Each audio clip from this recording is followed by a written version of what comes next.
ፀጉራችን ለምን እንደሚነቃቀል ለምን እንደሚሰባበርና ላሽ ለበላው ፀጉር በቤታችን ውስጥ የምናዘጋጀውን ሳይንሳዊ ውህድ ይዤላችሁ መጥቻለሁ። ይህ ቪዲዮ መረጃ ብቻ ሳይሆን መፍትሄም ጭምር ነው። አብራችሁን ቆዩ። በተበና ባዳነች መሃሉ ለናተው እንደናተው ለተናችሁ ሁሉ ሰላም ጤና ይስጥልኝ። አዳነች መሃሉ ነኝ፣ የመድኃኒት ባለሙያና የህብረተሰብ ጤና ሳይንስ ባለሙያ። ዛሬ በብዙዎቻችሁ ጥያቄ መሰረት ይዤላችሁ የመጣሁት የፀጉር ማስክ ነው። በመጀመሪያ የፀጉር መነቃቀል መንስኤዎችን እናያለን። ፀጉራችን ለምን ይነቃቀላል? የመጀመሪያው የንጥረ ነገሮች እጥረት ወይም ኒውትሪሽናል ዲፊሸንሲ የምንለው። ለምሳሌ የብረት አይረን እጥረት። የብረት ማዕድን በደማችን ውስጥ ኦክሲጅንን ለሴሎች የሚያደርሰው ሄሞግሎቢን እንዲመረት ይረዳል። የብረት እጥረት ሲኖር ለፀጉር ስሮች የሚደርሰው ኦክሲጅን ስለሚቀንስ ፀጉር ይታፈናል። በዚህም ምክንያት እድገቱ ይቆምና መነቃቀል ይጀምራል። ሌላው የቫይታሚን ዲ እጥረት ነው። ቫይታሚን ዲ አዳዲስ የፀጉር ስሮችን ለመፍጠር በጣም ወሳኝ ነው። የቫይታሚን ዲ መጠን ሲያንስ የፀጉር ስሮች ተኝተው ይቀራሉ። ይህም ፀጉር እንዲሳሳና እንዲረግፍ ያደርጋል። ሁለተኛው የፈንገስ ጥቃት ነው ወይም ደግሞ በተለምዶ ላሽ የምንለው። ላሽ በቆዳ ላይ የሚፈጠር ኢንፌክሽን ሲሆን ፈንገሱ በፀጉራችን ውስጥ የሚገኘውን ኬራቲን የተባለውን ፕሮቲን ይመገበዋል። ቆዳው ላይ እንደ ሽፋን በመቀመጥ የፀጉር ስሮች አየር እንዳያገኙ ያፍናቸዋል። በዚህም ፀጉሩ ከስሩ ተቆርጦ እንዲወድቅ ያደርጋል። ሶስተኛው የሆርሞን መለዋወጥ ነው። ይህ በዘር ወይም በሆርሞን ምክንያት የሚከሰት ነው። የፀጉር ስሮችን ቀዳዳ በማጥበብ ፀጉር ቀጭንና አጭር ሆኖ እንዲበቅል፣ በመጨረሻም ፀጉር እንዲጠፋ ያደርጋል። አራተኛው የፀጉር መነቃቀል መንስኤ ፀጉርን በከፍተኛ ሙቀት መተኮስና ጠንካራ ኬሚካሎችን ለምሳሌ ቀለም፣ ማለስለሻ ወይም ፐርም እና የመሳሰሉትን መጠቀም የፀጉርን ውጫዊ ሽፋን ስለሚሰብሩ ፀጉር ኃይል እንዲያጣ ያደርጋሉ። በዚህም ጊዜ በቀላሉ ይበጣጠሳል። እነዚህን አራት ነገሮች ልብ ማለት አለብን። እኛስ የትኛው ችግር ይኖርብን ይሆን ብለን ራሳችንን መጠየቅና ማስተካከል ተገቢ ነው። አሁን ደግሞ በሁለተኛ ደረጃ የምናየው የምናዘጋጀውን ማስክና የግብአቶቹን ሳይንሳዊ ጥቅም ነው። የመጀመሪያው ግብአታችን ሮዝመሪ ነው። ሮዝመሪ ለፀጉር እድገት ያለው ሳይንሳዊ ጥቅምና ከሚኖክሲዲን ጋር ያለውን ተመሳሳይነት በሚከተለው መልኩ በዝርዝር እናያለን። የመጀመሪያው የደም ዝውውርን ማነቃቃት ነው። በሮዝመሪ ውስጥ የሚገኘው ካርኖሲክ አሲድ የተባለ ውህድ በቆዳ ውስጥ ያሉ ህብረ ህዋሳትን የማደስ ብቃት አለው። ይህ ውህድ የራስ ቅል ላይ ያለውን የደም ዝውውር በማፋጠን የፀጉር ስሮች በቂ ኦክሲጅንና አልሚ ምግቦችን እንዲያገኙ ያደርጋል። ይህም የፀጉር ስሮች ዳግም እንዳይሞቱና እንዲያሰራሩ ያደርጋል። ሁለተኛው የሮዝመሪ ጥቅም የዲኤችቲ ሆርሞን ተጽዕኖን መከላከል ነው። ለወንዶችም ለሴቶችም የፀጉር መርገፍ ዋነኛው ምክንያት ዲኤችቲ ወይም ዳይሃይድሮቴስቶስትሮን የተባለ ሆርሞን ነው። ሮዝመሪ ይህ ሆርሞን የፀጉር ስሮችን እንዳያጠቃ የመከላከል ከፍተኛ ባህሪ አለው። ሳይንሳዊ ጥናቶች እንደሚያሳዩት ሮዝመሪ ልክ እንደ ሚኖክሲዲን ሁሉ የፀጉር መሳሳትና መርገፍን የመግታት አቅም አለው። ሶስተኛው ሮዝመሪ ከሚኖክሲዲን ጋር ያለውን ንጽጽር። እንደ ኤሮፓያን አቆጣጠር በ2015 በተደረገ ጥናት ሮዝመሪን ከ2% ሚኖክሲዲን ጋር አነጻጽሮታል። ውጤቱም የሚከተለውን አሳይቷል። የውጤቱ ተመሳሳይነት ከ6 ወር አጠቃቀም በኋላ በሮዝመሪ ዘይትና በሚኖክሲዲን መካከል የፀጉር ብዛት ጭማሪ ላይ ጉልህ የሆነ ልዩነት አልታየም። ይህም ማለት ሮዝመሪ እንደ መድኃኒቱ እኩል ውጤት አምጥቷል ማለት ነው። ያነሰ የጎንዮሽ ጉዳቱ ላይ ደግሞ ስናይ ሚኖክሲዲን ብዙ ጊዜ የራስ ቅልን ማሳከክና መቆጣትን ሲያስከትል፣ ሮዝመሪ ግን ይህ የጎንዮሽ ጉዳቱ እጅግ በጣም አነስተኛ ነው። አራተኛ የሮዝመሪ አንቲኦክሲዳንት ባህሪውንና ጸረ ባክቴሪያ ባህሪውን ነው የምናየው። ሮዝመሪ በውስጡ ከፍተኛ የሆነ አንቲኦክሲዳንት መጠንን ይዟል። ይህም የፀጉር ስሮች አካባቢ ብክለትንና በፀሐይ ጨረር እንዳይጎዱ ይከላከላል። በተጨማሪም ጸረ ፈንገስ ባህሪ ስላለው በፎሮፎር ምክንያት የሚመጣን የፀጉር መርገፍን ይከላከላል። ሁለተኛው ግብአታችን እርድ ወይም ደግሞ ቲዩመሪክ ነው። እርድ ለፀጉርና ለራስ ቅል ያለው ጠቀሜታ ከቆዳ ጥቅሙ ባልተናነሰ መልኩ በጣም ከፍተኛ ነው። በተለይ የራስ ቅል ላይ ለሚከሰቱ የፈንገስ ኢንፌክሽኖች እንደ ላሽና ከባድ ፎሮፎር ፍጹም ተፈጥሯዊ መፍትሄ ነው። ሳይንሳዊ ትንታኔውንና አጠቃቀሙን በሚከተለው መንገድ ስናይ የመጀመሪያው የራስ ቅል ላሽን ይከላከላል። የራስ ቅል ላሽ የሚመጣው ደርማትሮፋይተስ በሚባሉ ፈንገሶች አማካኝነት ነው። በእርድ ውስጥ የሚገኘው ኩርኩሚን ደግሞ እነዚህ ፈንገሶች የፀጉር ስርን እንዳያጠቁና እንዳይራቡ ያግዳቸዋል። ይህም የፀጉር መቆራረጥንና መርገፍን ይከላከላል። ሁለተኛው የእርድ ጥቅም የፎሮፎር ቁጥጥር ነው። አብዛኛው ፎሮፎር የሚከሰተው ማላሴጂያ በሚባል ፈንገስ ምክንያት ነው። እርድ ጠንካራ ጸረ ፈንገስ አንቲፈንጋል በመሆኑ የራስ ቅልን በማጽዳት ፎሮፎርንና ማሳከክን በዘላቂነት ያስወግዳል። ሶስተኛው የእርድ ጥቅም የፀጉር መርገፍን ይቀንሳል። አንዳንድ ጊዜ የፀጉር መርገፍ የሚከሰተው በራስ ቅል ብግነት ምክንያት ነው። እርድ ጸረ ብግነት ባህሪ ስላለው የፀጉር ስሮች ጤናማ ሆነው እንዲቆዩና ፀጉር እንዳይረግፍ ይረዳል።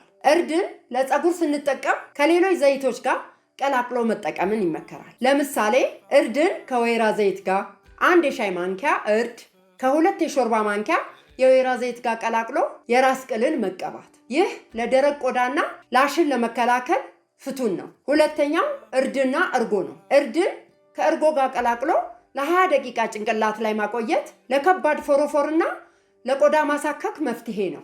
ሶስተኛው እርድን ከማር ጋር ነው። እርድን ከማር ጋር ቀላቅሎ ለስላሳ ውህድ በማድረግ ላሽ ያለበት ቦታ ላይ ብቻ መቀባት። ይህ ውህድ ለቆሰለ ወይም ለተቆጣ የራስ ቅል ኢንፌክሽን ያገለግላል። እርድን ስንጠቀም ልብ ልንላቸው የሚገቡ ጥንቃቄዎች አሉ። የመጀመሪያው ቀለም መቀየር ነው። እርድ ቢጫ ቀለም ስላለው ነጭ ወይም ፈዘዝ ያለ ከለር ያለው ፀጉር ላይ ቀለሙን ሊቀይር ይችላል። ስለዚህ ከተቀቡ ከ15 እስከ 30 ደቂቃ ያህል ብቻ አቆይቶ በሻምፖ በደንብ መታጠብ ያስፈልጋል። ሁለተኛው ልብስን መጠበቅ ነው። እርድ ልብስ ላይ ካረፈ በቀላሉ ስለማይለቅ በሚቀቡበት ጊዜ አሮጌ ልብስን መጠቀም ይመከራል። ሶስተኛው ማሳከክ ካለ እርድን ከተቀባም በኋላ ከልክ በላይ የማቃጠል ስሜት ካለው ወዲያውኑ በውሃ መታጠብ ያስፈልጋል። ሶስተኛው ግብአታችን ዝንጅብል ነው። ዝንጅብል ለራስ ቅል ጤንነት ያለው ፋይዳ እጅግ የላቀ ነው። በውስጡ የያዘው ጂንጀሮል የተባለው ንቁ ንጥረ ነገር ጠንካራ ጸረ ብግነት፣ አንቲኢንፍላማቶሪ እና ጸረ ባክቴሪያ ባህሪ አለው። የዝንጅብልን ሳይንሳዊ ትንታኔና ለፀጉር ያለውን ጥቅም በሚከተለው መልኩ ስናይ፣ አንደኛ የራስ ቅል ብግነትንና ቁስለትን ይፈውሳል። የራስ ቅል በኢንፌክሽን፣ በኬሚካል ወይም በፀሐይ ሙቀት ምክንያት ሊቆጣ፣ ሊቀላ ወይም ሊያብጥ ይችላል። ዝንጅብል እነዚህን የብግነት ምክንያቶች በመቀነስ ቆዳው በፍጥነት እንዲያገግም ይረዳል። በተለይ በባክቴሪያ ምክንያት የሚመጣን የራስ ቅል ቁስለት በመከላከል ረገድ ውጤታማ ነው። ሁለተኛው የደም ዝውውርን ማነቃቃት። ልክ እንደ ሮዝመሪ ሁሉ ዝንጅብል የራስ ቅል ላይ ያለውን የደም ዝውውር ለማሳለጥ ከፍተኛ ብቃት አለው። ደም በደንብ ወደ ፀጉር ስሮች ሲደርስ ፀጉሩ ጠንካራ እንዲሆንና በፍጥነት እንዲያድግ ያደርጋል። ሶስተኛ የፀጉር መርገፍን ይከላከላል። ዝንጅብል በውስጡ ጠቃሚ የሆኑ ፋቲ አሲዶች፣ ዚንክና ማግኒዥየምን ይዟል። እነዚህ ንጥረ ነገሮች ዘንጎች እንዳይሰባበሩና የፀጉር ስሮች እንዳይላሉ ያደርጋሉ። ዝንጅብልን ለፀጉር አጠቃቀም ዘዴዎች፣ የመጀመሪያው የዝንጅብል ጭማቂ ነው። ትኩስ ዝንጅብልን ፈጭቶ ጭማቂውን ማውጣትና የራስ ቅልን በጥጥ መቀባት ለከፍተኛ ማሳከክና ለፀጉር እድገት ፍቱን ነው። ሁለተኛው ዝንጅብልና ዘይት ነው። የተፈጨ ዝንጅብልን ከወይራ ወይም ከኮኮናት ዘይት ጋር ቀላቅሎ ለ30 ደቂቃ ማቆየት ለደረቀና ለቆሰለ የራስ ቅል መፍትሄ ነው። ሶስተኛው ዝንጅብልና ሎሚ ነው። የዝንጅብል ጭማቂ ከጥቂት የሎሚ ጠብታዎች ጋር መቀላቀል ለፎሮፎርና ለቆሸሸ የራስ ቅል ማጽጃ ወሳኝ ነው። ዝንጅብልን ስንጠቀም ጠቃሚ ጥንቃቄዎች ያስፈልጋሉ። ዝንጅብል በተፈጥሮ ለብ የማድረግ ወይም የማቃጠል ባህሪ አለው። ይህ ስሜት መጠነኛ ከሆነ የደም ዝውውርን እያፋጠነ መሆኑን ያሳያል። ነገር ግን በጣም ካቃጠለን ወዲያውኑ መታጠብና በሌላ ጊዜ ከዘይት ጋር ቀላቅሎ መጠቀም ያስፈልጋል። ሁለተኛ ትኩስነቱ ነው። ሁል ጊዜ ትኩስ ዝንጅብልን መጠቀም ይመከራል። ምክንያቱም በዱቄት መልክ ያለው ዝንጅብል እንደ ትኩሱ ንቁ ንጥረ ነገሮች ላይኖሩት ይችላሉ። አራተኛው ግብአታችን ደግሞ ጥቁር አዝሙድ ነው። ጥቁር አዝሙድ ለፀጉር ጤንነት ካሉት እጅግ በርካታ ጥቅሞች መካከል ዋናውና ሳይንሳዊ ሚስጥር በውስጡ የያዘው ታይሞክሎዊኖን የተባለ ንጥረ ነገር ነው። ይህ ንጥረ ነገር ፀጉር እንዳይነቃቀልና ጤናማ እንዲሆን የሚያደርገው በሚከተሉት ሳይንሳዊ መንገዶች ነው። አንደኛ የታይሞክሎዊኖን ሚና። ታይሞክሎዊኖን እጅግ ጠንካራ የሆነ አንቲኦክሲዳንትና ጸረ ብግነት ባህሪ አለው። የፀጉር ስሮች በተለያዩ ምክንያቶች ለምሳሌ በጭንቀት፣ በብክለት ወይም በበሽታ እንዳይቆጡና እንዳይደክሙ ይከላከላል። ይህ ፀጉር ከስሩ ተነቅሎ እንዳይወድቅ የሚያደርገው ዋነኛ መከላከያ ነው።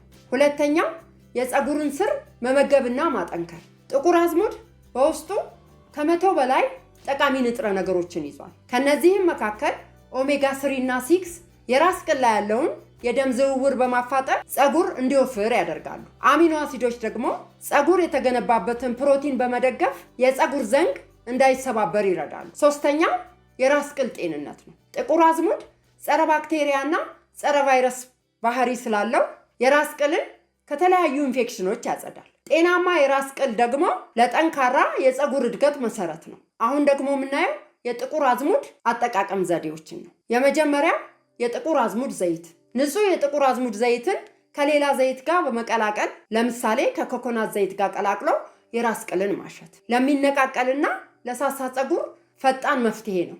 ሁለተኛ የተፈጨ ጥቁር አዝሙድ። የተፈጨውን ጥቁር አዝሙድ ከሎሚ ጭማቂ ጋር ቀላቅሎ ለ15 ደቂቃ መቀባት ነው። ይህ ለፎሮፎርና ለራስ ቅል ማሳከክ ተመራጭ ነው።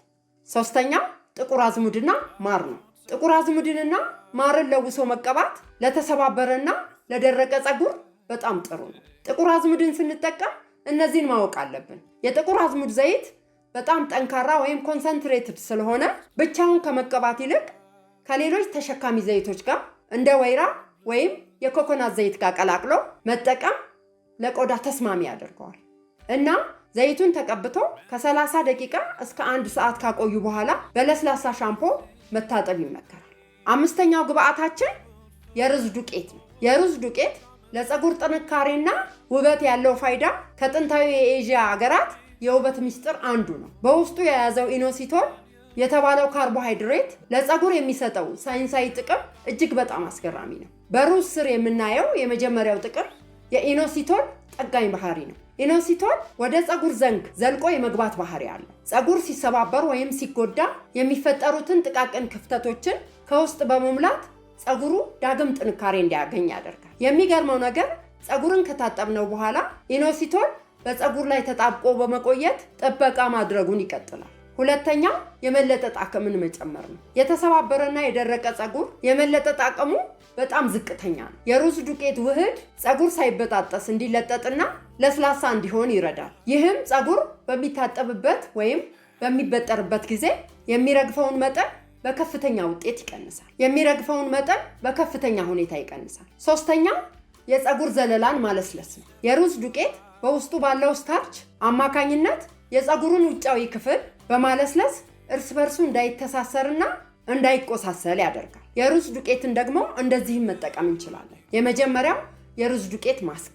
2 የሾርባ ማንኪያ የሩዝ ዱቄት ከጥቂት ውሃ ጋር ለውሶ መቀባት ለተሰባበረና ለሳሳ ፀጉር ጥንካሬን ለመስጠት ይጠቅማል። ሁለተኛው የሩዝ ውሃ ነው። ሩዙን ዘፍዝፎ ውሃውን መጠቀም ይህ የበለጠ ኢኖሲቶል ይወጣዋል። ለፈጣን ፀጉር እድገትና ለብህሩነት እጅግ በጣም ጥሩ ነው።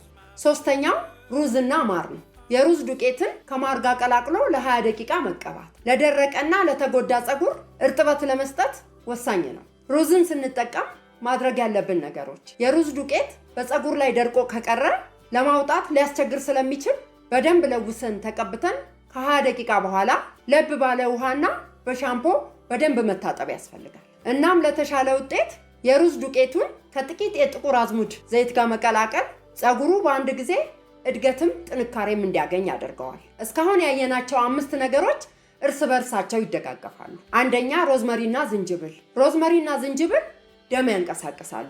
እርድና ጥቁር አዝሙድ ኢንፌክሽንና መርገፍን ይከላከላሉ። የሩዝ ዱቄት የተጎዳውን ይጠግናል፣ ያጠነክራል። የእነዚህን የ5ቱንም ጥቅም አይተናል። ወደ አዘገጃጀታቸው ስንሄድ የሮዝመሪ ውሃን አፍልቶ ማቀዝቀዝ፣ በጎድጓዳ ሳህን 2 ማንኪያ የሩዝ ዱቄት፣ 1 የሻይ ማንኪያ እርድ፣ 1 የሻይ ማንኪያ ዝንጅብልና ጥቁር አዝሙድ ዘይትን ጨምሮ በሮዝመሪ ውሃው ማዋሃድ። አጠቃቀም በከፋፈልነው ፀጉራችን ውስጥ የራስ ቅላችን ላይ መቀባት ነው። ከተቀባም በኋላ ለ5 ደቂቃ በደንብ ማሳጅ ማድረግ፣ ከዛም ለ45 ደቂቃ በፕላስቲክ ወይም ደግሞ በፌስታል ሸፍኖ ማቆየት። በመጨረሻ በለስላሳ ሻምፖ በደንብ መታጠብ ነው። በተጨማሪም ይህንን ማስክ ለህፃናት መጠቀም ይቻላል። ይህም የአብዛኞቻችሁ ጥያቄ ስለሆነ መልሴ አዎ ነው። ነገር ግን ለህፃናት ሲሆን ሁለት ትላልቅ ማስተካከያዎች ያስፈልጉታል። አንደኛ የእድሜ ገደብ ነው። ይህ ማስክ ከ2 ዓመት በላይ ለሆኑ ህፃናቶች ቢሆን ይመረጣል። ከዛ በታች ላሉ ህፃናት የቆዳቸው መከላከያ ገና ስላልጠነከረ ምንም አይነት ጠንካራ ተፈጥሯዊ ቅመሞችን ባንጠቀም ይመከራል። ሌላው ለህፃናት ሲሆን የግብዓት ማስተካከያ እናደርጋለን። ለምሳሌ ዝንጅብል ለህፃናት ሲሆን የዝንጅብሉን መጠን መቀነስ ወይም ማውጣት አስፈላጊ ነው። ዝንጅብል የህፃናት ቆዳ ላይ የማቃጠል ስሜትን ሊፈጥር ስለሚችል ለቅሶና መረበሽን ሊያመጣባቸው ይችላል። ሁለተኛው እርድ ነው። በጣም ትንሽ ወይም የእጅ ቁንጥቻ ያህል መጠቀም። እርድ ቆዳን የማድረቅ ባህሪ ስላለው ለህፃናት ሲሆን መጠኑን ማሳነስ ያስፈልጋል። ሌላው ለህፃናት ማድረግ ያለብን ጥንቃቄ የአለርጂ ሙከራ ወይም ፓች ቴስት ማድረግ አስፈላጊ ነው። ማንኛውንም ማስክ ለህፃናት ከመቀባታችሁ በፊት ከጆሮአቸው ጀርባ ወይም እጃቸው ላይ ትንሽ ቀብታችሁ ለ20 ደቂቃ ጠብቁ። መቅላት ወይም ማሳከክ ካላመጣ ብቻ ተጠቀሙት። የቆይታ ጊዜ ለአዋቂ 45 ደቂቃ ካልን ለህፃናት ግን ከ15 እስከ 20 ደቂቃ በቂ ነው። ውህዱ ወደ ህፃናት አይን እንዳይገባ በጣም ጥንቃቄ ማድረግ አስፈላጊ ነው። በተለይ ዝንጅብልና እርድ አይንን ከነካ በጣም ያቃጥላል። ለህፃናት የሚሰጠው ልዩ ጥቅም ለላሽ ህፃናት ትምህርት ቤት ወይም መጫወቻ ቦታ ላይ ለላሽ የመጋለጥ እድላቸው ከፍተኛ ነው። በእርድ ውስጥ ያለው ኩርኩሚንና በጥቁር አዝሙድ ውስጥ ያለው ጸረ ፈንገስ ለህፃናት ላሽ በጣም ቆንጆ መፍትሄ ነው። ሁለተኛው ለፀጉር ጥንካሬ ነው። የሩዝ ዱቄቱ የህፃናት ፀጉር በቀላሉ እንዳይሰባበርና እንዲፋፋ ያደርገዋል። ውድ እናቶች ለልጆቻችሁ ስትጠቀሙ ዝንጅብሉን ቀንሳችሁና ቆይታውን አሳጥራችሁ እንዲሆን አሳስባችኋለሁ። የልጆቻችሁ ቆዳ በጣም ስስ ስለሆነ መጀመሪያ የአለርጂ ሙከራ ማድረጋችሁን እንዳትረሱ። ማጠቃለያና መጠቀም የሌለባቸው ሰዎች፣ አንደኛ ከፍተኛ አለርጂ ያለባቸው፣ የራስ ቅል ላይ ክፍት ቁስል ያላቸውና በጣም ነጭ ፀጉር ያላቸው ለቀለም ጥንቃቄ ሲባል መጠቀም የለባቸው። አስተውሉ፣ ጤናማ ፀጉር የሚጀምረው ከውስጥ ነው። በቂ ውሃ ጠጡ፣ የተመጣጠነ ምግብ ተመገቡ። ይህንን ቪዲዮ ከወደዳችሁት ላይክ እና ሰብስክራይብ ማድረጋችሁን እንዳትረሱ። ለዛች ፀጉሯ ለተነቃቀለው ልጅ ወይም በላሽ ለተጠቃው ልጅ ይህንን ቪዲዮ ሼር ማድረጋችሁን እንዳትረሱ። ይህን በማድረግ ውለታ ዋሉላቸው። አመሰግናለሁ።